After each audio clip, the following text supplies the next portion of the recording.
Good afternoon. Okay, let me see. Okay. Good afternoon. Can everyone hear me? Yeah, we can hear you. We can hear you. We're getting ready to get started. Okay. Okay. All right. My name is Wayne Miller, board member. Amy Rivera, board member. Ted August, board member. Ryan McSherry, Board Counsel. Philip Motto, Boards Administration. Jay Scoria, Department of License and Inspections. Thomas Rybakowski, City of Philadelphia License and Inspections. Okay. Who is here for this case? My name is Joe Hill.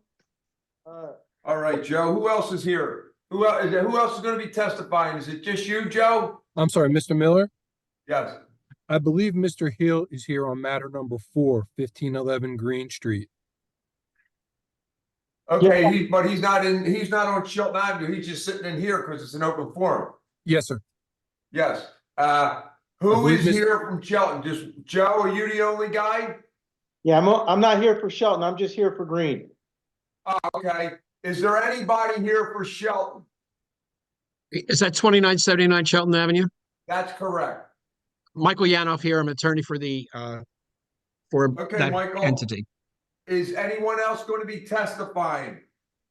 No, but it's my understanding from speaking with an L&I representative yesterday that we have a resolution of this matter for today's purposes.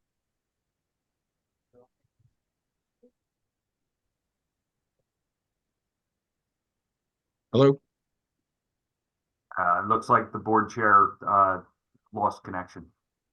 Yeah, Tom, am I correct on that though? You are. I just got to read Okay, it good. into record. Okay, good. Thank you. Okay, hold on. The breakout session room popped up. So, okay. All right. So, Michael, you're the only one testifying for Shelton Street. I don't Well- think that there's much testimony. There's just going to be a matter of record, but I do need to be sworn in. I know. Now, but it's just you here for Shelton Street, right, Mike? That is correct, Ms. Miller. That's Okay. correct. All right. Tom, you don't have to be sworn in because you're a lawyer. Tom, please raise your right hand. Swear to tell the truth, nothing but the truth. Yes. Okay. Phil, can you put that into the record? Yes, sir. This is item number 1 on today's list, MI 2024-000-920, for the property located at 27 to 79 East Shelton Avenue. And Michael Yanoff is the appellant. He's present in the room today. Okay. Tom, can you give us a little bit on this case? So we have 2 appeals that have been filed on the property at 27 through 79 East Shelton Avenue. One of the cases is in response to a collapsed retaining wall. The other is in response to a vehicle impact that impacted one of the storefronts. Essentially, both cases, the repairs have been made. As far as the respects with the storefront, that engineering report has been submitted into the department along with an engineering report detailing the roll down doors. That case has been marked as complied. So that appeal hearing should be read into the record as moot complied. The other is a retaining wall matter. There was a little bit of a discrepancy in the court filing or the appeal filing where the engineering report that was attached to that appeal, and that is the report that is for meeting item or HA number.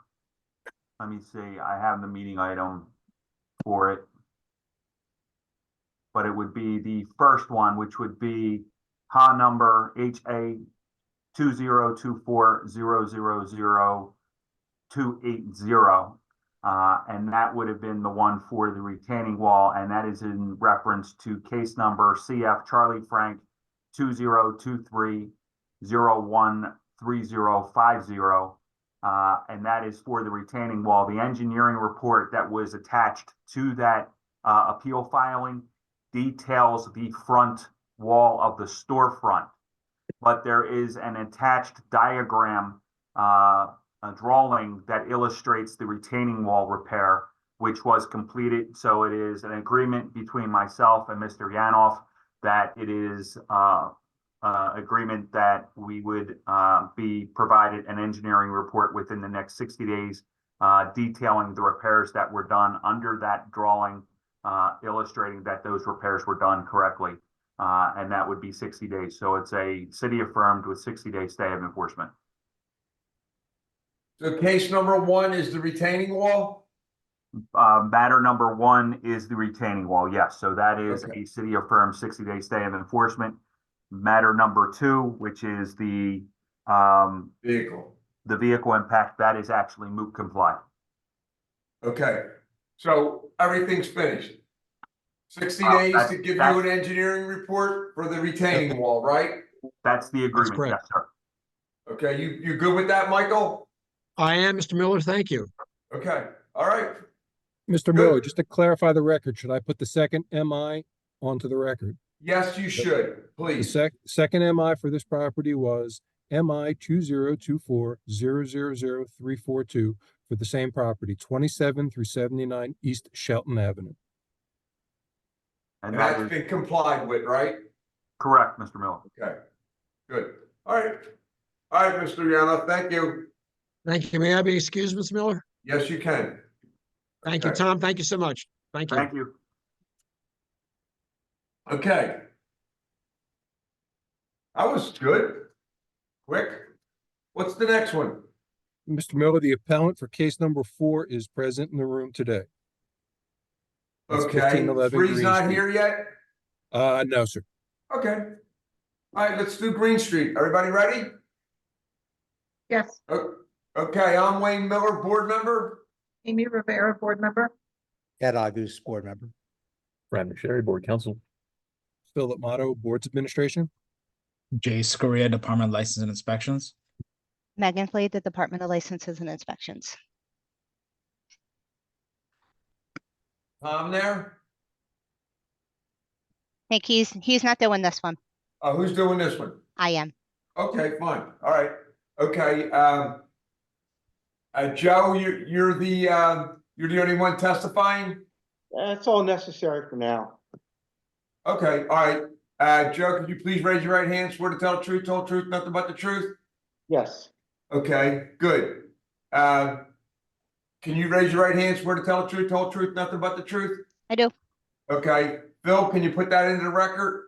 Yes, sir. This is item number 4 on today's list. MI 2024-000930 for the property located at 1511 Green Street. The appellant is Joe Hill. He's present in the room today. Megan, you want to tell us a little bit about this case? Yes. Can I share my screen? You certainly can. Thank you. Just let me know when you can see it, okay? Mm-hmm.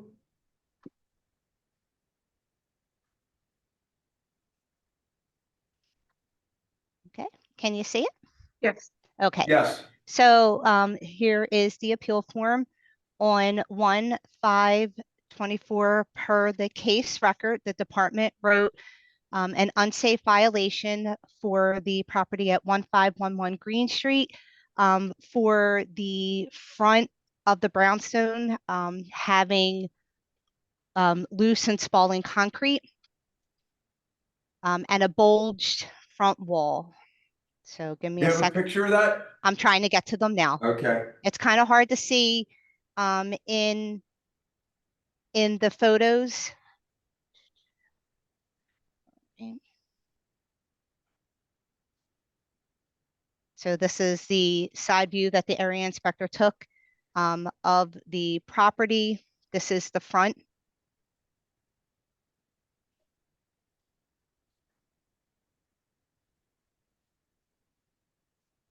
So the department is looking for an engineer's report and a permit for the repair of the wall, or at least to come out and assess per the engineer's report that the brownstones are safe and not going to fall onto the public walkway. And following that engineer's report, that a permit be pulled in 60 days. Okay.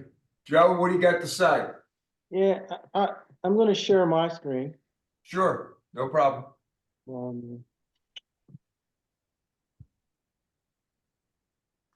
Um, Megan, I believe you have to stop sharing your screen. I'm going to stop sharing it now. Okay.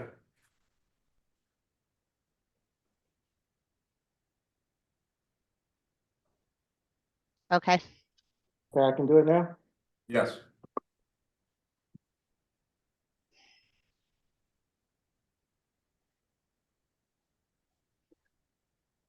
As you guys, as you all, can you see my screen? Yes, we Yes. can. I have the actual property here. And this is a lot more clearer picture than Megan's. I don't see any bulging wall. So, and this was actually taken today.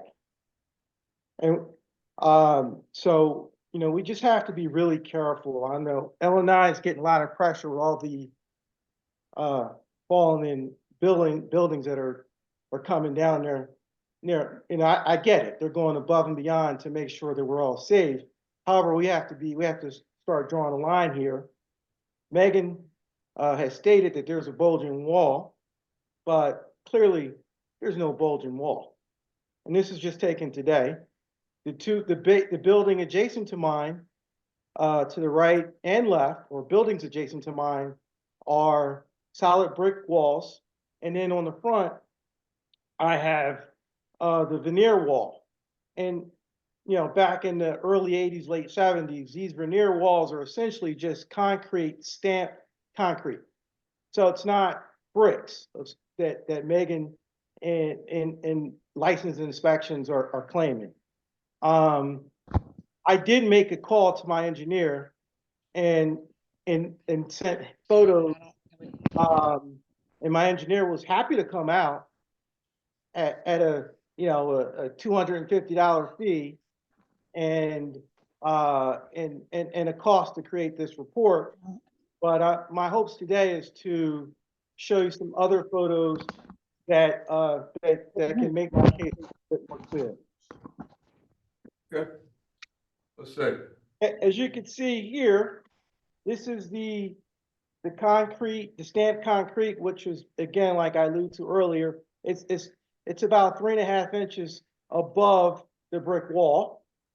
And then you, again, adjacent to that photo there, you can see the brick photo, the brick property to the right of it. And then the two areas in question, I actually took photos of that.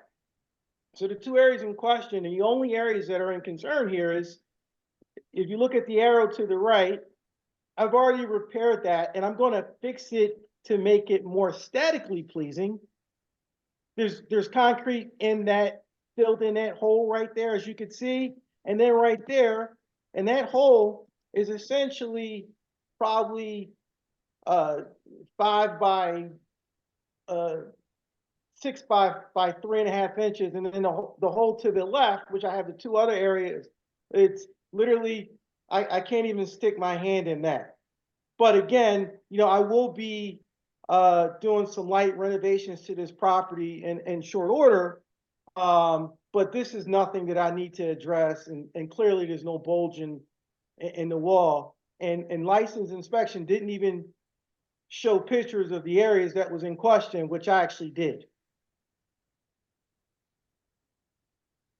So Okay, Meg, what do you gotta say? Full disclosure sheet, you know, Megan said that there's loose brick, but I mean, if I didn't show proof that there was actually some areas that are missing, it's not even loose brick, it's actually stamped concrete.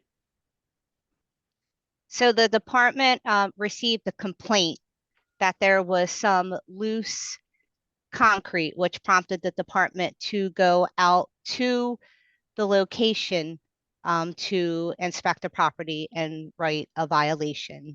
So the areas that you do have pointed with the brownstone, the department wants to ensure that those brownstones are not going to fall and hurt anybody.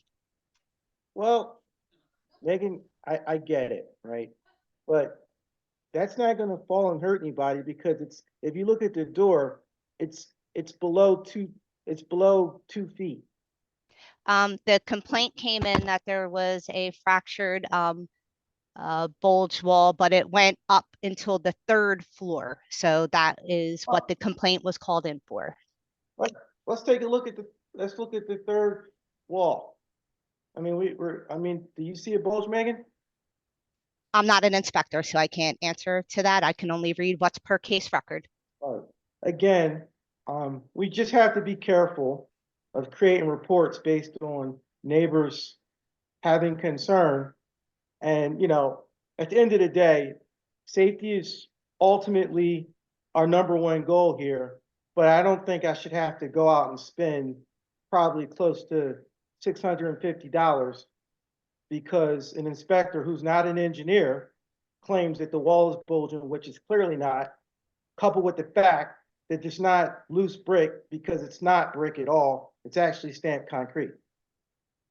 Was it said that there was a crack going up to the 3rd floor?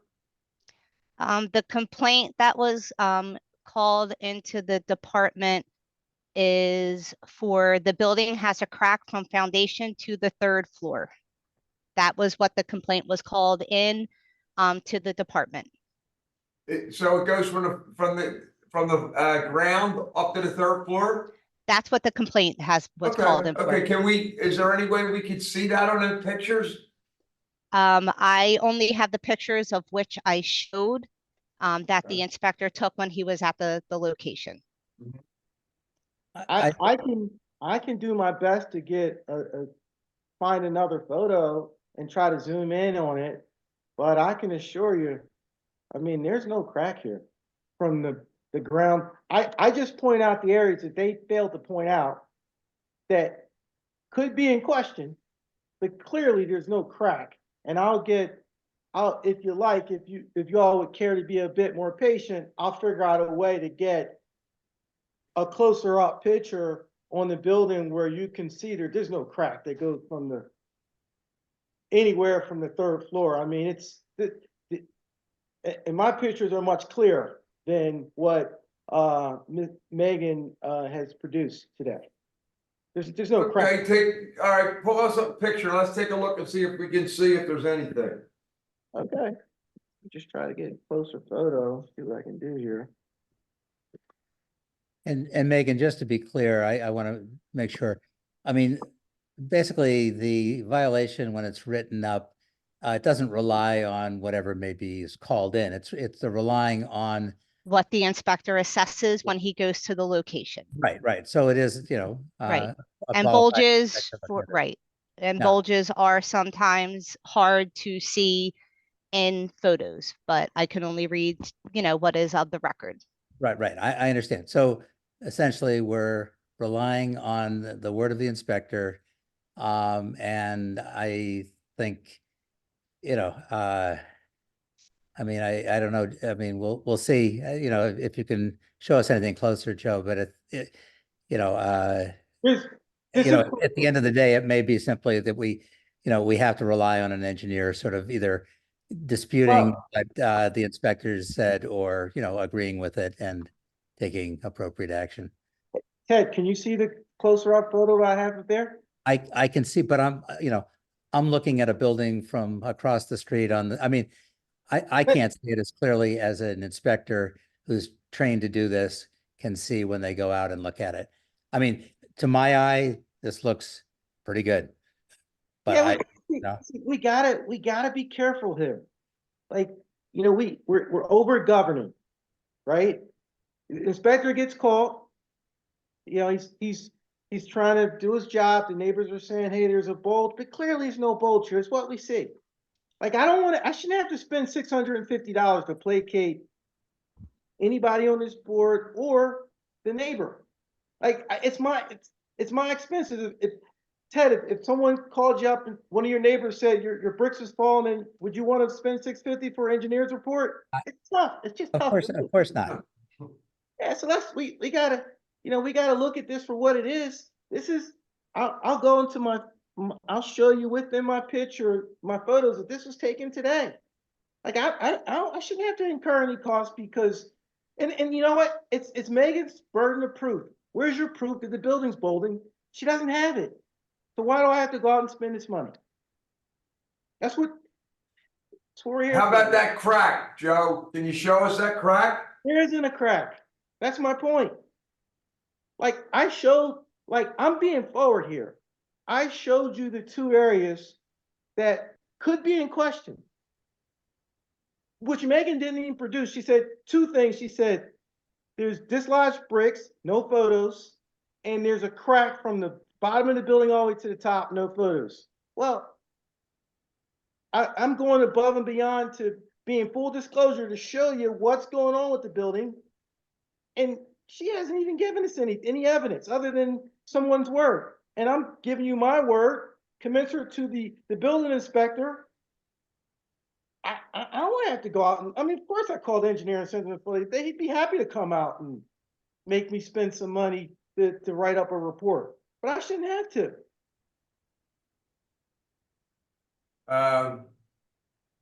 Amy, Ted, you want to caucus? Sure. Okay.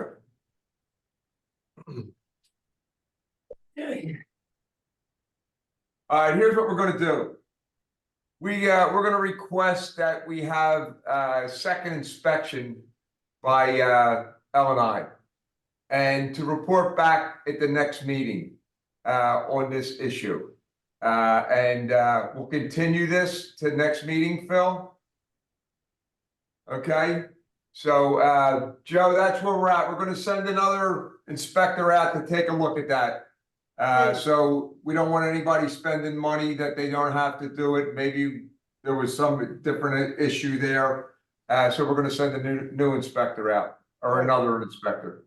I am gonna say that there is spalling of the brownstone over that second floor window, but in looking at Google Images, it's been spalled since 2007. So the violation did say something about a spalled brownstone, and I do see that. I don't see a vertical crack that runs all the way up the front facade.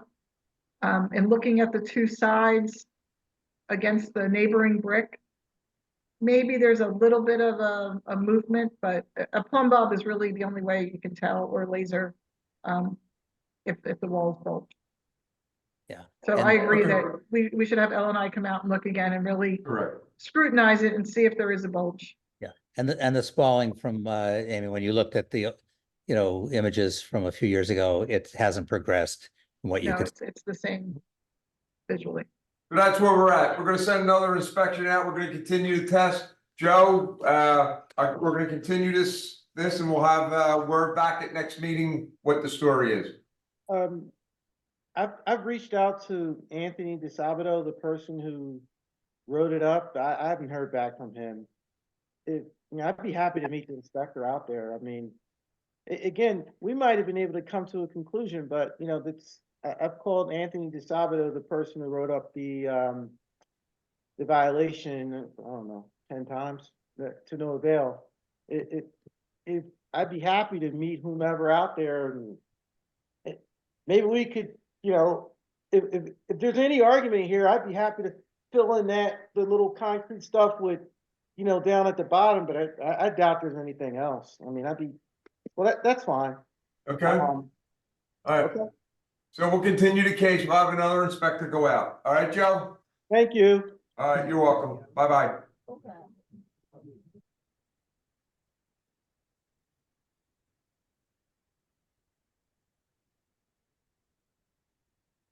Okay. Who is here from Bainbridge Street? This is Andy Cohen. I'm the property owner. Hey, Andy, how you doing? Good. How are you? Tony Mixes. And who else is here from Bainbridge Street? Yeah, me, Tony Mixes, from the architect. Okay, Tony. All right. Is there anyone else? Just you two guys? Just us. Yeah. Okay. All right, let's get started. I'm Wayne Miller, board member. Ed August, board member. Ryan McSherry, board counsel. Philip Motto, Boards Administration. Jay Scoria, Department of License and Inspections. Okay. All right. Andy and Tony, are either one of you guys lawyers? No, Okay, I please raise, am. Andy, please raise your right hand, swear to tell the truth, the whole truth, and nothing but the truth. Oh, I'm a lawyer. Does that make a difference? Yeah, sorry. you gotta say I do. Okay, I do. Okay, Tony, please raise your right hand, swear to tell the truth, nothing but the truth. I do. Okay, Phil, could you read that into the record? Yes, sir. This is item 5 on today's list. MI 2024-000045 for 239 Bainbridge Street. Anthony Mitzix is the appellant. He's present in the room. Mr. Miller, I just want to go on the record saying I'm recusing myself. Yes, same, your root truce, okay. All right, Tony, you wanna give us the, rundown here? Yeah, so after our last meeting, when we agreed to submit a letter from a sprinkler engineer indicating that the water pressure was too low and we would need a fire pump, there was a misunderstanding on our part between us and the sprinkler contractor. The deficiency is if we used the same water line, the water pressure was too low to use the same water line, we would have to have a fire pump. But if we installed a new water line, the pressure should be fine. There are pockets in the city that there is low water pressure, but that's primarily around Chestnut Hill and parts of Germantown, but some. Okay, so let me get this straight. The contractor you spoke to prior to coming to last meeting told you you needed a water pump. Or Well, we fire were pump, going- I'm sorry. We were going back and forth between whether we should try to do a 13R or 13D system. And the 13D would run off the existing water service that's on to the house. And that's when we kind of got mixed up with the water pressure issue and whether we needed a water pump, a fire pump. Did you make that decision or did the contractor make that decision you were dealing with? The contractor. And who was the contractor? I forget the name of the contractor, the general contractor. No, the sprinkler contractor. Andy, do you remember the sprinkler contractor's name? Let me pull it up here. His name was Mike, but it was Mike from Ulster. It was Ulster Ulster Fire Fire Company. Protection. Okay, and he told you that you would have needed a fire pump. He was pretty confident that we wouldn't if we put a new 2-inch water line in, Right, but we would if it was the same, if we were using the existing same water. water line. So he Right. told you that prior to the last hearing. We had discussions, we didn't really understand the situation, I think, is what happened. But you were asking to use the exception that No, efficient water. I didn't ask to available. use the exception. You recommended that we use the exception. Quite honestly, I wasn't Well, so when you say you, the Who- board. So The the board didn't exception, give the exception. the exception that you cited in the code, I wasn't aware of. It was something that came up in our meeting, at our last meeting. And we said that we could go back to the sprinkler contractor and ask for this letter. right, but I believe, Jace, you kind of got went through the code and noted that exception. Mhm. And then, so when we said, okay, if you can go and get a letter that insufficient pressure is available, then it seems to me, and not, a little annoyed that this all wasn't discussed last time around, but that at that point, it seems you should have said, well, we were told that there's insufficient pressure if we were to use the existing system for a 13D, but there would be adequate pressure for a 2-inch line to come in. Yeah, And- except we misunderstood what he had told us initially. Okay. And I think. We weren't fully understanding the situation at the last meeting. Okay, well, what we left with, we said that if the water pressure wasn't adequate, then would be fine. And if it was adequate, then you would have to put in a sprinkler system. Am I Right. right? Am I correct in saying that? But I don't know about the second part. I think because we were focused on the initial exception, that was sort of what we focused on, right? That like we thought we were going to be able to get the letter and it wasn't going to be an issue. And so that was what we were focused on. Yeah, and I guess I think we did indicate that we would be willing to, most likely, we would recommend a variance if there wasn't, if that exception was met. Right.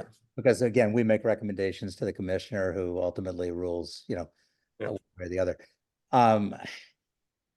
So, and unfortunately, this is why it's a little frustrating, because last time you presented the project, I have a dim recollection of the specifics of the project.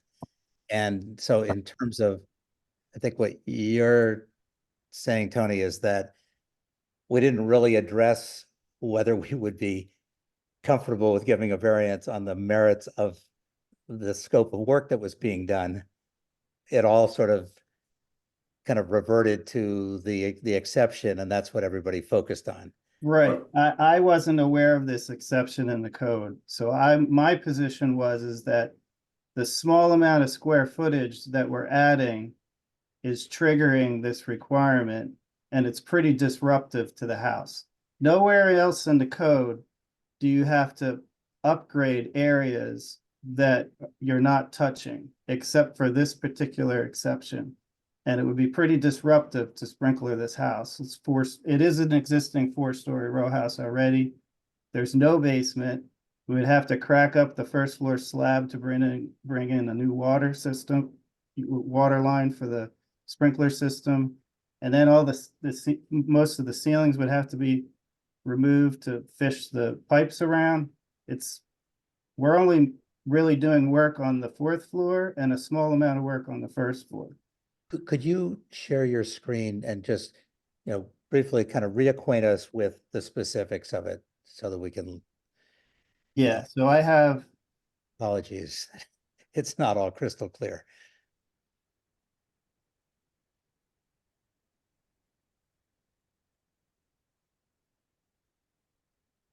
so these are the existing floor plans as the house stands right now. So you have a 1st floor that's accessible only from the front.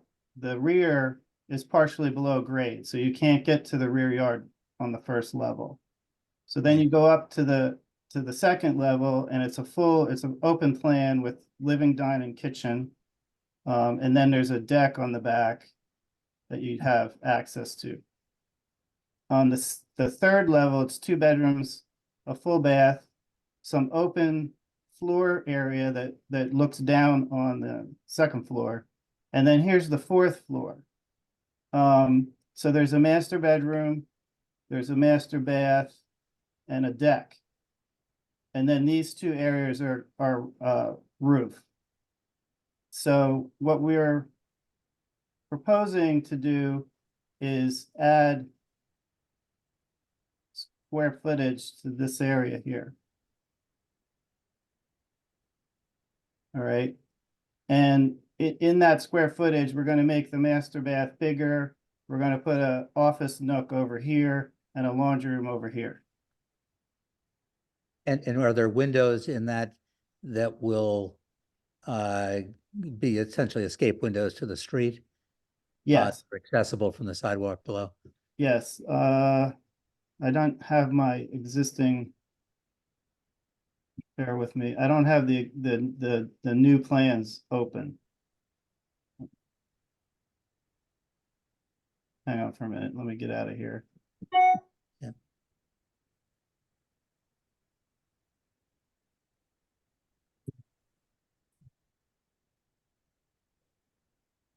Did the sprinkler contractor tell you that if you had 4 stories, you had to use a 13R, you could not use a 13D? No, Jay told me that I couldn't use a 13D. And quite honestly, the code is a little unclear here. I think we're allowed to use 13D, but Jay was pretty clear to me that we're not allowed. Not over 4 story, not 4 stories, Not over No. 3 stories. or not over 3 story, but yeah. I just wanted to, I thought that would, that we would know that. So here are the permit drawings. Let's see.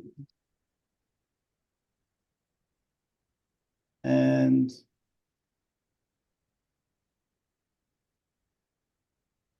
this is the area of work. So the bedroom remains the same, except we're adding a door. Right now, there's a kind of a barn door there now, but there's no proper door on the bedroom.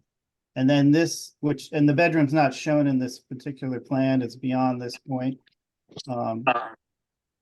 And so we're adding the office nook here, the laundry room here, the bathroom gets bigger, and the facade extends up right here. Yeah. So in this plan, or this section shows you kind of what's happening. The roof does this now, and we're raising the roof here like this. So it's this volume that we're adding. Here's a section here. Yep, got it. And the facade, let's see.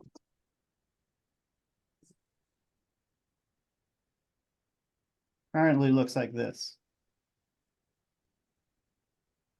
So you can see the bathroom popping up right here. Here's the roof deck. And we're filling in this area and this area. Here's the neighbor is actually a 4-story house. Right. I mean, I understand why it's in the code, but it seems to me like it should be written where if you're altering more than like, I don't know, 15% of the structure, then you upgrade the whole thing. But to upgrade the whole house for just 76 square feet seems a little ornery to me. You know, and there's 4-story row houses, historic row houses all over the city that probably have, you know, plaster ceilings that are, you know, would have to be altered and, you know, if you were gutting the whole house, I understand, but. And if we say we wanted to just sprinkler the new addition, we would still need to have a new water service. Got it. And the cost estimate for that, I think the water service is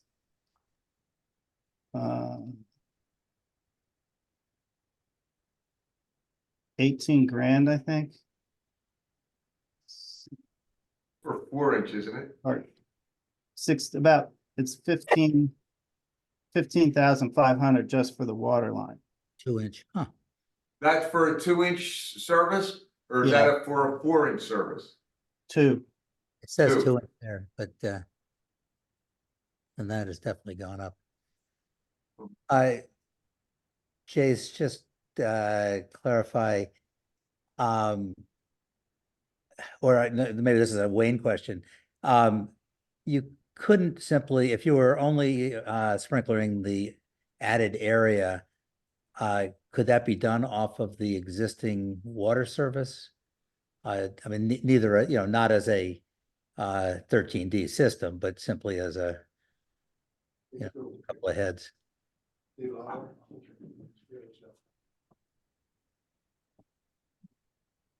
Yeah, I mean, I think that's more of a Wayne question, to be honest. yeah, that's right. I haven't. Yeah, I don't think that's part of the Yeah, you code. can't put the 13D in anything 3-story and above. Yeah, I don't know whether that qualifies as a 13D or simply, I guess it would need. If it come off the domestic, it's a D. Yeah, presumably there wouldn't be enough pressure to do that based on, you know, what they've already determined. So, okay.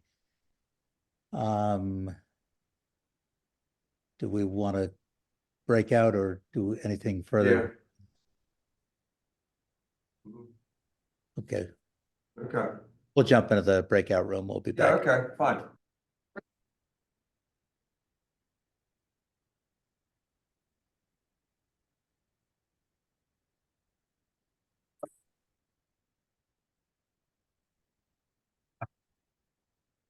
Okay. We realize it's just a small renovation. But I want to make sure to let you know something. I'm upset with this contractor. Okay, you get these contractors that don't tell you the whole story. All right, and the thing is that they gave you the wrong information.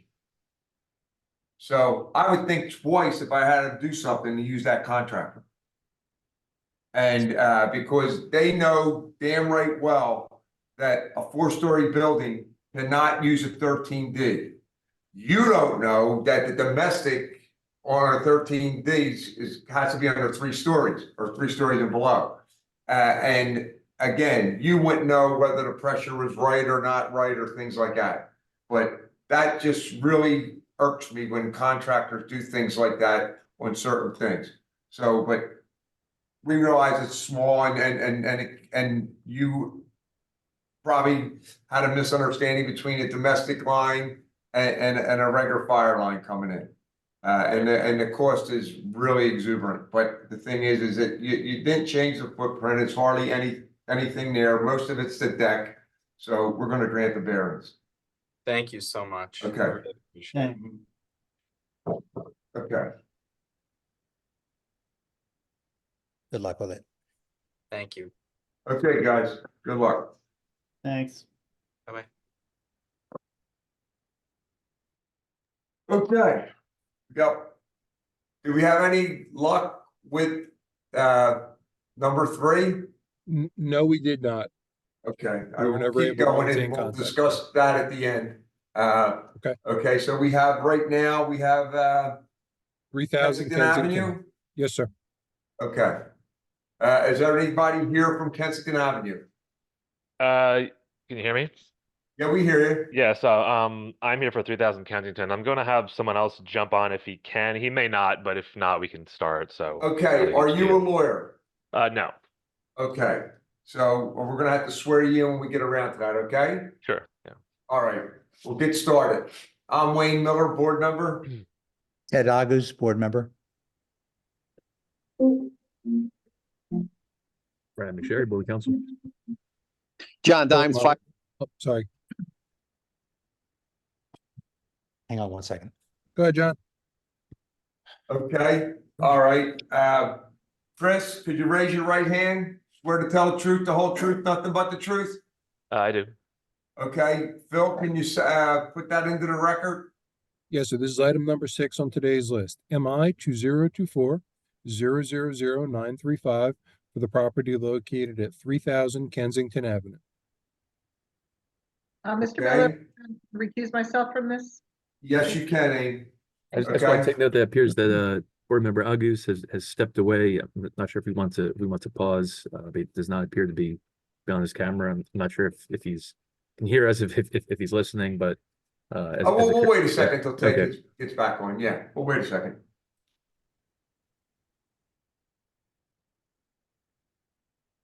Okay.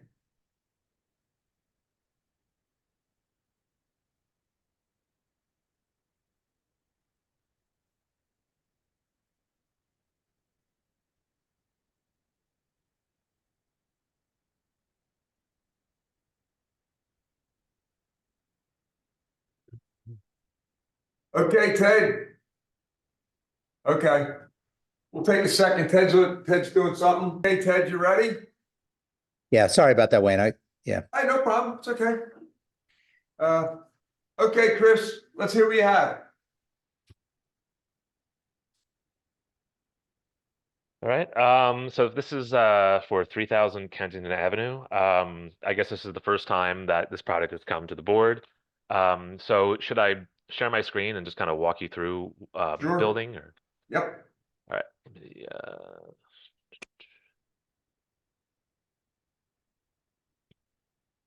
Now share screen. Okay, screen one. All right, can everyone see that? Yes, we can. Okay, so this building is an existing 3-story building, and it's at the corner of Kensington Avenue. That's right here. And I believe it's F Street, is the street over here. The project is sitting adjacent to McPherson Square. And what we propose to do inside is a level 3 alteration that is essentially there are no changes to the envelope proposed, and it's going to be a type B business use throughout for an outpatient clinic, I believe it is.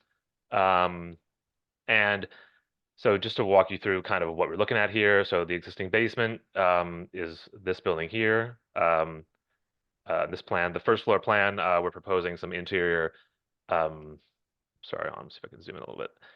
First floor plan, we're proposing some interior toilet rooms and just a little bit of fit out here. There's an existing stair in this corner.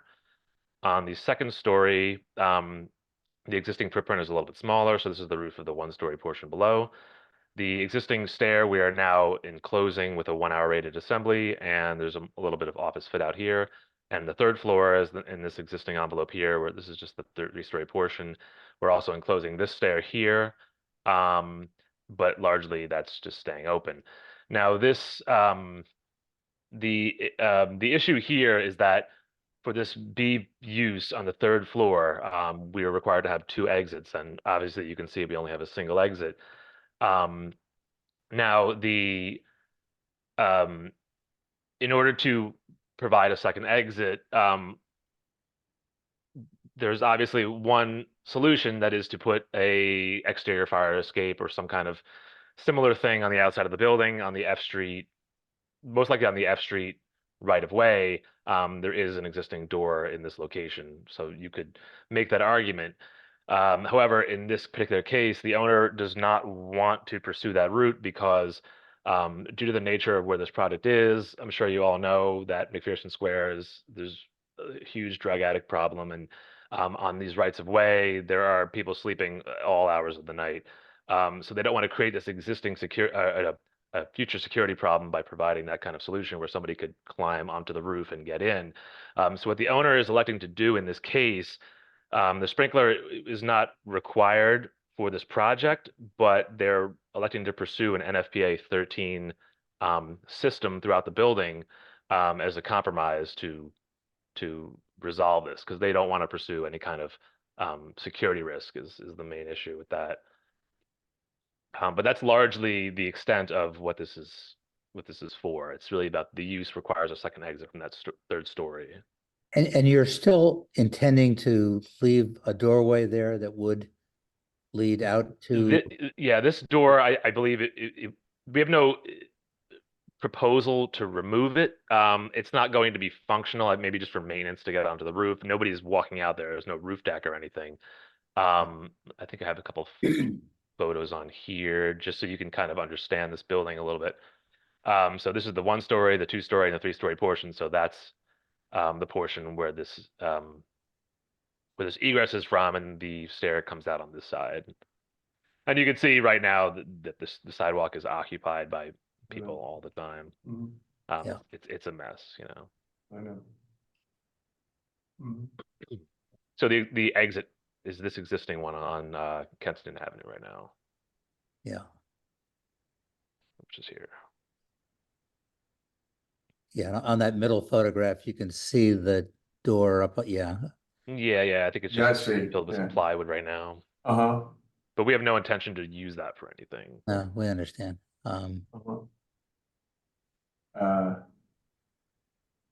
John, what do you think about the upgrade to a 13 system in there? Well, it is a 13 system instead of the 2nd form of egress. Yeah, you normally, on the nature that a adding a feature like a sprinkler system would not, it's not the same as a second stair. But what the travel distance, the building not being so big, it's 3 stories. I think sometimes you got to take the nature of the situation into effect. So if they're going to upgrade to a 13 system in the building, the travel distance from the, you know, we've been in a lot of 3-story buildings that don't have a second exit. Right. Stairways enclosed with, what did he say, 1 or 2 hour rated? It's a 1 hour proposed. Yeah. Right, with a full 13 system, given the nature of what it is. I mean, I grew up, not grew up, I was in that area till I was, 11, 12 years old. I've been You there. and me both. Yeah, the McPherson Square, I've been there. I've engine 25s around the corner. I've been detailed there. I guess I have some sympathy with the situation because, I mean, it is a real concern. So, in this particular case, I think the board should consider the proposal of the appellant as adequate. That's my opinion. I tend to agree with you, John. Ted, how do you feel? I agree. I think that's, Okay. yeah. All right. I agree. So, all right, you got your variance. Well, thank you very much. You're welcome. Good luck there, buddy. I'll All tell right, you. thank you. You got a job there, man. Work. Yeah. Wow. Okay. Thanks. Thank you. The next item on today's list is item number 3, MI 2024-000-921 for the property located at 618 West Roosevelt Boulevard. The appellant is Ruth Pearson. Ruth Pearson is not present in the room today or in the waiting room. Multiple attempts, service was made to the appellant regarding this hearing, but multiple attempts were made today via phone call starting at about 1:35 in an attempt to get Miss Pearson to join the hearing today. After repeated attempts to contact her and repeated attempts speaking with her, she refused to download the app and participate in the hearing. It was then attempted to have her just call in via a phone call. And at that point, she hung up on board staff, and several attempts were made after that, the last one being about 10 minutes ago at 2:30. The calls were made with no answer. The calls were directed directly to voicemail, and no calls have been returned to us since then. All right, we'll go through the case. The thing is too, is this woman's 79 years old. And she doesn't have any way to get onto the Zoom. And she's probably frustrated. But still the issue is that this is an imminently dangerous building, and for her sake, and maybe we can go through the case, and then if we I don't know what we can do to reach her, to tell her what the outcome would be. I don't know what we do there, because I'm afraid that if we have to say knock the house down and a woman's still in the house, I mean, it could cause some problems. And if we don't do something and the house falls down with her in it, then we're at fault there. Is there any other way that Al and I can go out and talk to this woman after we make our decision? Whether it means taking the house down or trying to get repairs. She says she only gets $700 a month coming in from Social Security. And she don't have the money possibly to do that.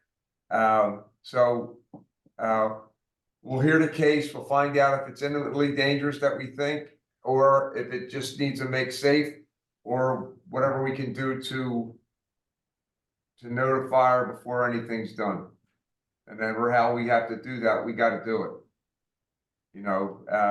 And I do feel for not being aware of how to get on Zoom. She probably don't even have the stuff to do that, the computers or anything like that. So, we got to make that extra step to help her after we make our decision.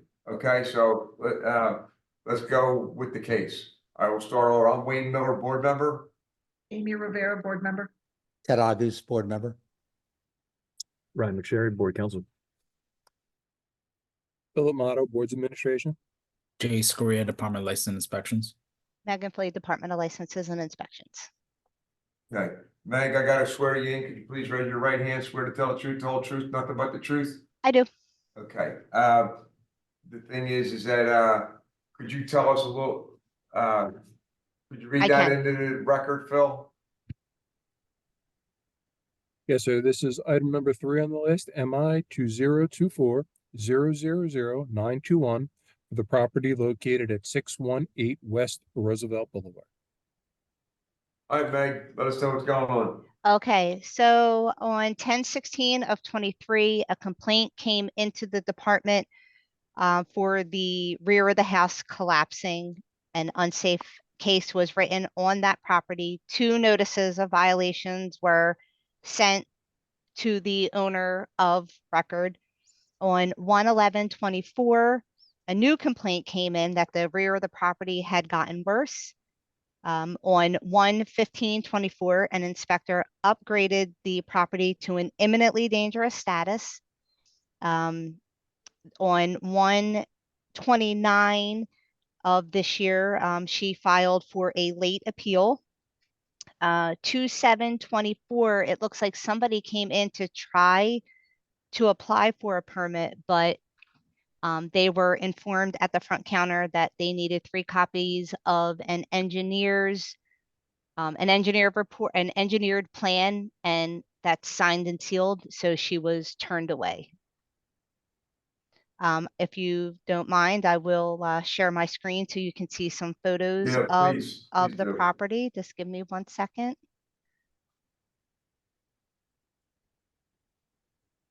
Let me know if you can see it.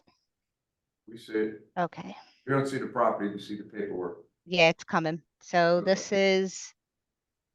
Let me move on. this is the rear of the property. The back wall is, for the pictures, gone. Can you zoom in more, Megan, so we can really see it? Yeah.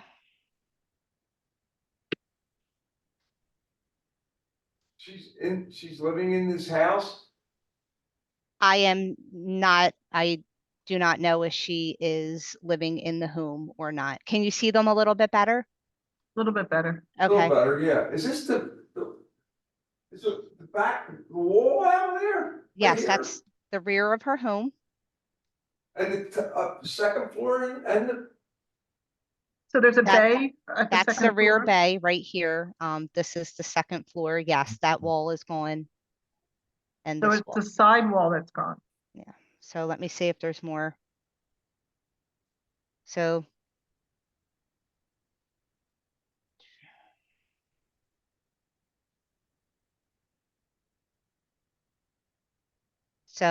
this is, Oh, wow. oh, man. mm, Oh, this lady can't be living in that house.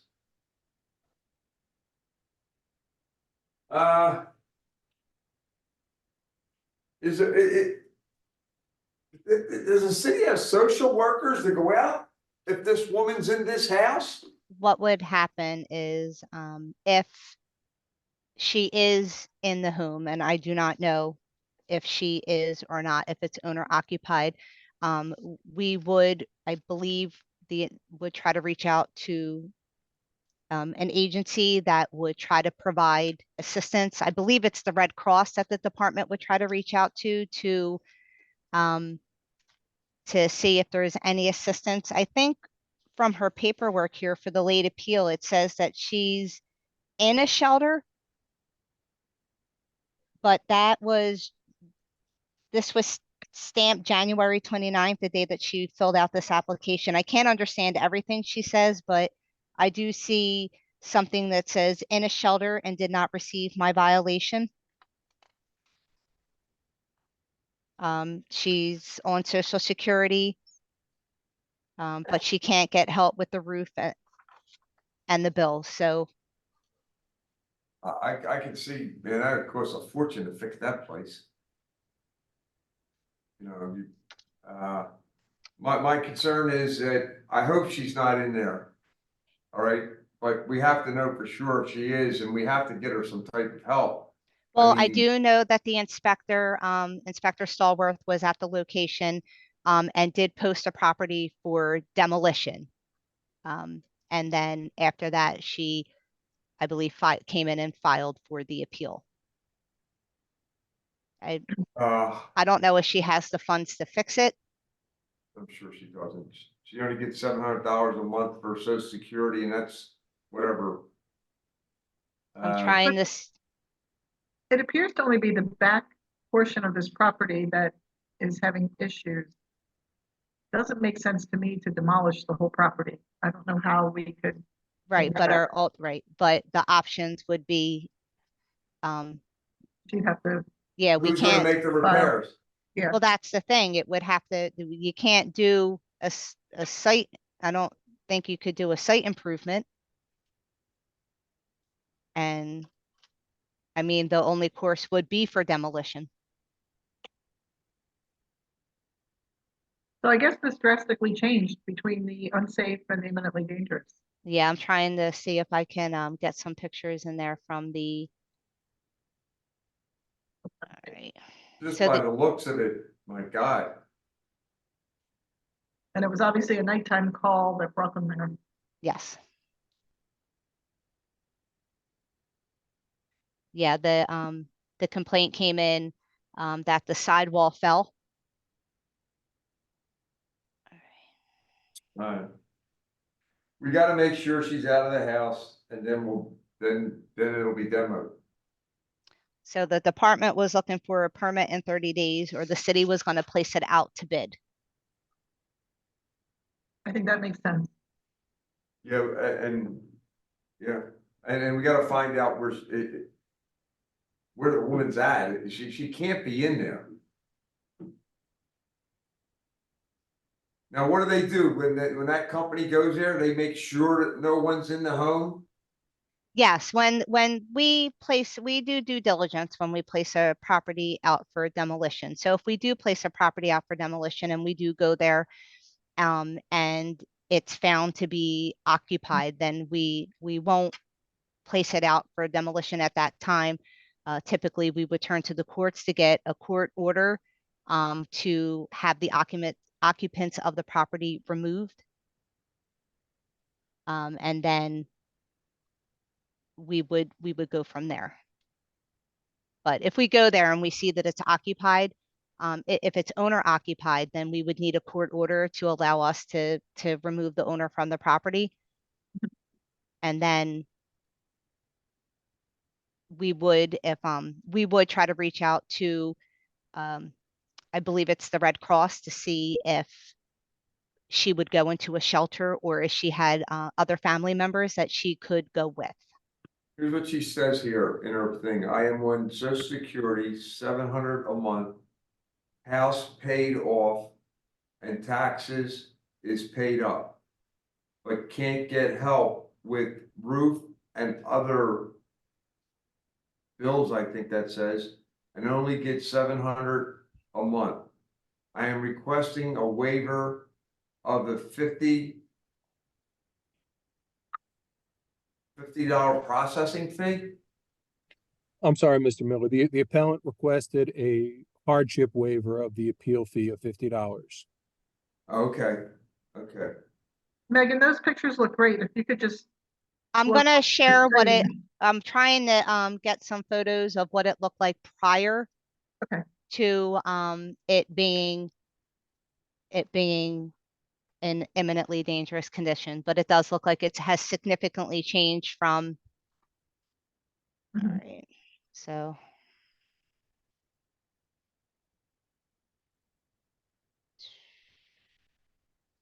I'm gonna have to share them individually as they're not in a file. So just let me know if you can see it. We don't see it yet. I'm trying. All Okay. right. Yep. Now? No. No. All right.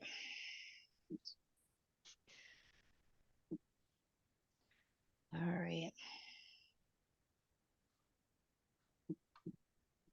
Yes. All right. So this is what the rear of the property looked like prior. You blow it up. There you go.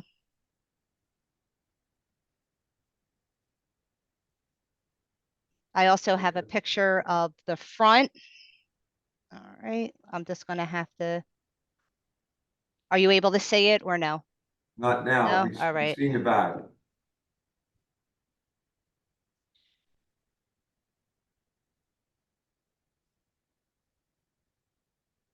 Okay, we Oh, see wow. the front. This is what the front looks like.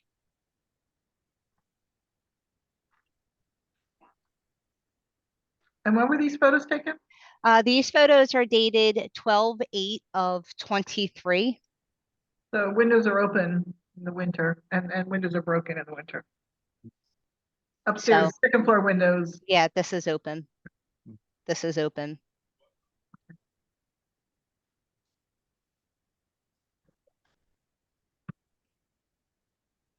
So,